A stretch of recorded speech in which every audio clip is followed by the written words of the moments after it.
Khenpo, can you tell us what did the Buddha teach? So the historical Buddha Shakyamuni, as we understand, that after he achieved enlightenment at the age of 35 till he passed away at the age of 81, in these years he traveled far and wide in India and taught, gave so many teachings, varieties of teachings, manifold teachings, according to the needs, according to the faculties, mental dispositions, interest, and potentials of different students and disciples, sentient beings. Now, if we categorize whatever Lord Buddha has taught extensively, sometimes we mention that he has given 84,000 sets of teachings. But those 84,000 sets of teachings can be categorized into the three main turning of the wheel of Dharma. The first turning of wheel of Dharma, the second turning of wheel of Dharma, and the third turning of wheel of Dharma.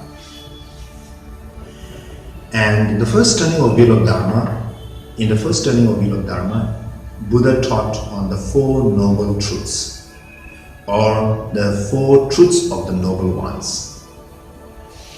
So they are the truth of suffering, the truth of the cause of suffering, the truth of cessation, and the path that leads to cessation, leads to the cessation. So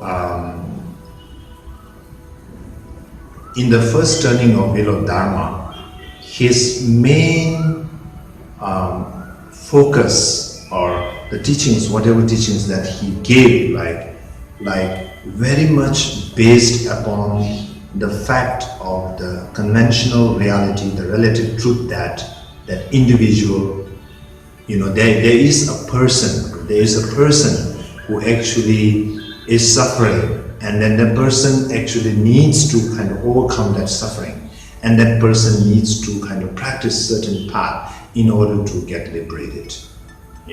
So beginning with even some of the teachings that belong to the first turning of wheel of Dharma says that you are your own master, you are your own enemy. That means you have to work hard if you want a bright future, if you want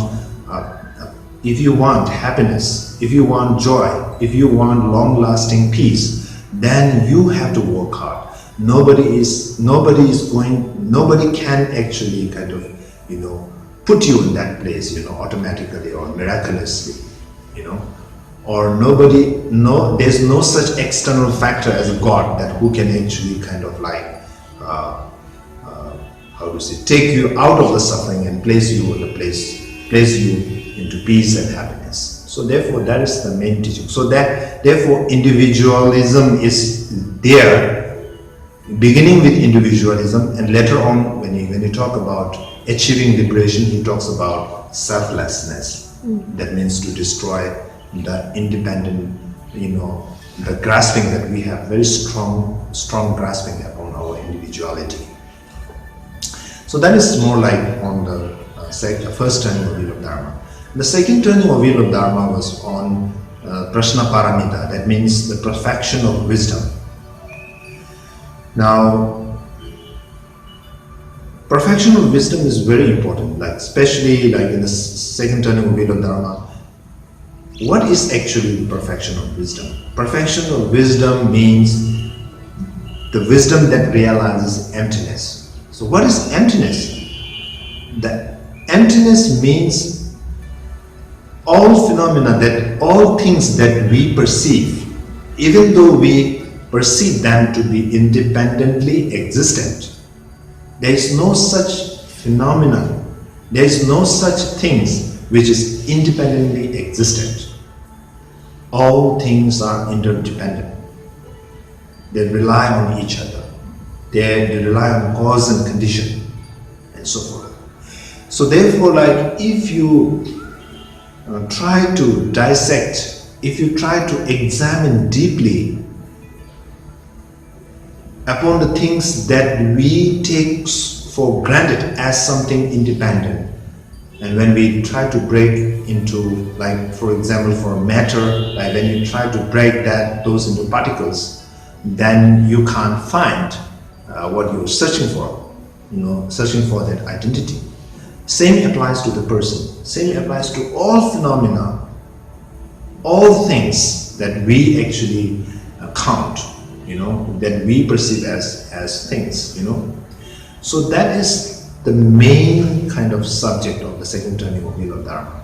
And what is the importance of it is that if we realize emptiness, then what happens is like the grasping upon things to be independently existent comes down. It's loosened. The grip is loosened.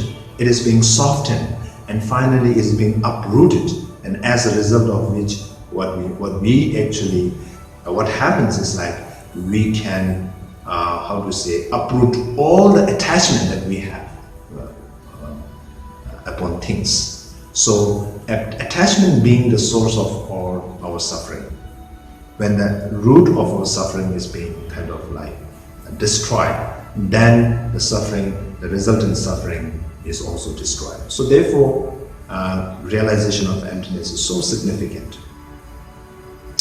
Now coming to the third turning of wheel of Dharma, even though Lord Buddha gave so many teachings in the third turning of wheel of Dharma, the main teaching, very important teaching, is the teaching on Buddha nature. That even though things are empty, like when you search and search and search and search, like you find everything to be empty of intrinsic existence. And then what? The question comes, then what? If everything is empty, then what? Isn't there a thing called Buddhahood? Isn't there a thing called wisdom, compassion? All these positive qualities, aren't they kind of existent? Aren't they actually like, So there is a danger, like when you talk about emptiness, there's a danger that it is like completely destroying all concepts and egos. But then what? And then the answer given is, Lord Buddha said, when you have actually analyzed and investigated things to be empty and found the things to be essentially empty, the nature of things like clarity aspect he talks about. Suppose that the mind that you have may be empty, but when you actually kind of like come to know the clarity aspect, even though mind is essentially empty, it is yet clear. It has got all the qualities, the Buddhahood qualities of the Buddhahood, that is compassion, wisdom, clairvoyance, faith, diligence, generosity, detachment, contentment, everything, all the positive qualities are like inherent. So therefore, that is that understanding is very important in order to understand the whole of the Buddhist path. If you don't know Buddha nature, and then if you only speak of emptiness, then emptiness, and everything is empty, then what? There is no kind of like the clarity aspect, the quality aspect is kind of like goes missing. So therefore we should understand the union of both, union of emptiness and clarity, union of emptiness and luminosity. So that's why, so in a short time, like if you try to condense all the Buddha's teaching, it can be condensed into 3 turning of wheel of Dharma.